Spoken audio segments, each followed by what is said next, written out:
La dynastie de l'Université d'Alabama. Bienvenue à Focus. Bonne année 2019 à tout le monde. Ici Ray Lalonde et voici mon podcast sur la business du sport offrant un contexte et une perspective analytique. Et c'est parti. Ce soir à San Francisco, au Levi's Stadium, le domicile des 49ers de la NFL, aura lieu le championnat national du football de la NCAA. Chaque année, ça se termine avec les deux gagnants des demi-finales. Cette année, les Tigers de Clemson, en Caroline du Sud, classés au deuxième rang avec une fiche de 14-0, et le Crimson Tide d'Alabama, classé numéro 1 à chaque année, avec une fiche identique de 14-0. Alabama a une fiche, tenez-vous bien, là, de 55-3 lors des 4 dernières saisons de la NCAA. Puis 2 championnats nationaux, en plus de la finale ce soir. Il faut dire que Clemson a quand même une bonne fiche aussi, 54-4 au cours des 4 dernières années. Ils ont un championnat national. Parlons du match un moment. Pour la première fois depuis longtemps, le match risque de ne pas être complet, c'est-à-dire à guichet fermé. Pourquoi? Parce que beaucoup de difficultés à vendre les billets. Le match est à Santa Clara, San Francisco, c'est en banlieue. C'est loin des campus de l'Alabama et de Clemson. Deuxièmement, c'est la 4e fois dans les 4 dernières années que les deux mêmes clubs s'affrontent lors des séries éliminatoires, les playoffs, c'est-à-dire la demi-finale ou la finale. Donc, il y a un petit peu de répétition, si on veut, puis ça crée moins d'intérêt puis moins d'engouement. 75 000 personnes, approximativement. On parle de 28 à 30 millions de téléspectateurs. Pour vous donner une comparaison, le Super Bowl attire 111, 112 millions de téléspectateurs annuellement. Les pubs au Super Bowl coûtent 5 millions pour 30 secondes. Celle-ci va coûter quand même 1 million pour 30 secondes.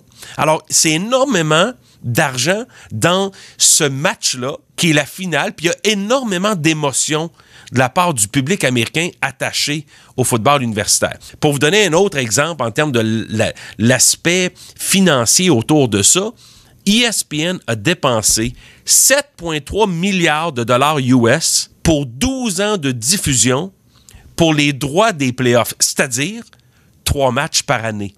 Ça revient à 608 millions de dollars US pour 3 matchs par année pendant 12 ans. Alors, on parle d'un investissement incroyablement large pour ESPN et un engagement dans la domination du football de la NCAA.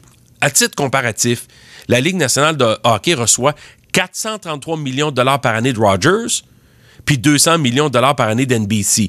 Donc, 633 millions, approximativement. Puis là, je ne parle pas des revenus des équipes qui ont leur entente télévisuelle locale. Moi, je parle des revenus nationaux. Alors, une pomme avec une pomme. Alors, mais la différence, c'est que là, on parle d'une saison complète de la Ligue nationale de hockey, autant pour Rogers, Sportsnet et ainsi de suite, et que NBC, versus 3 matchs.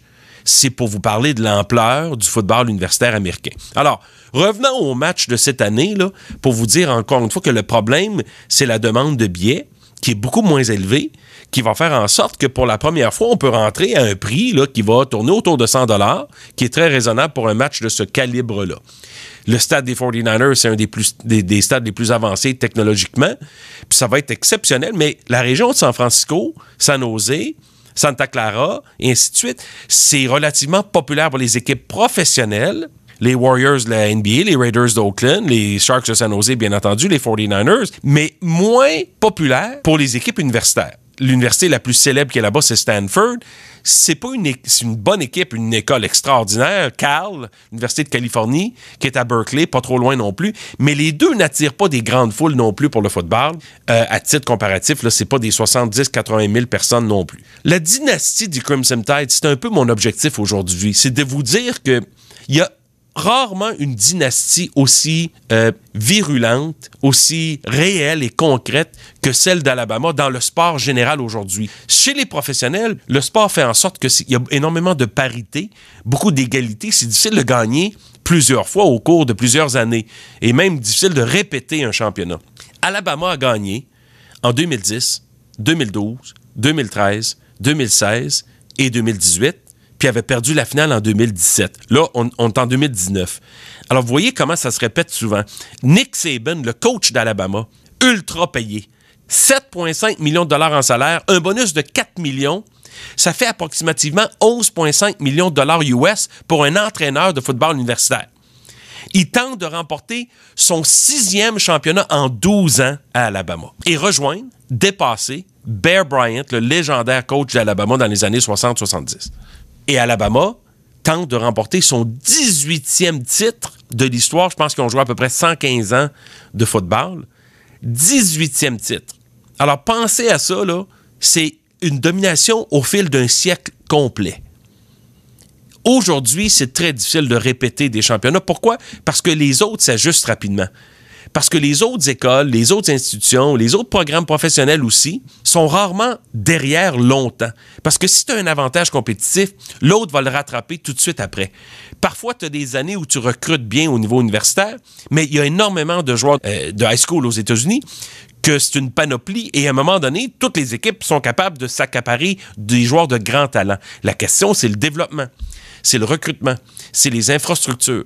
Alabama a investi 600 millions de dollars pendant 10 ans pour les infrastructures de football sur le campus à Tuscaloosa. Ça, c'est le bâtiment pour l'équipe, la salle d'entraînement, la salle des joueurs, évidemment, les salles de rencontres et de meetings avec tous les entraîneurs. C'est quand même quelque chose de spécial. J'ai eu le privilège dans ma vie en 1987 d'aller coacher avec Penn State lors d'un match à Birmingham, en Alabama, contre le Crimson Tide. On avait perdu le match, un drôle de score, 8-3, mais j'ai vu ce que c'était le football dans le sud des États-Unis. Puis je vous assure que c'est difficile de trouver quelque chose d'aussi foudroyant comme effet. Ce qu'on appelle là-bas l'effet Roll Tide. C'est un peu comme le Go Habs Go ici à Montréal. Roll Tide, c'est un peu ce que les gens chantent comme refrain continuellement durant un match de football du Crimson Tide. Alors je vous invite à regarder ce match-là. Ça vaut la peine. Vous n'avez pas besoin d'être assis pendant 3 heures devant l'écran.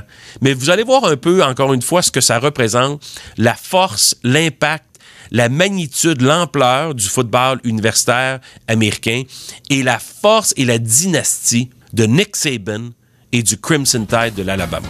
Merci d'avoir été à l'écoute de Focus. Suivez-moi sur Twitter @RealRayLalonde et partagez le podcast avec vos amis et collègues sur SoundCloud ou YouTube. Encore une fois, un gros merci. Bonne année 2019. Ici Ray Lalonde. À très bientôt.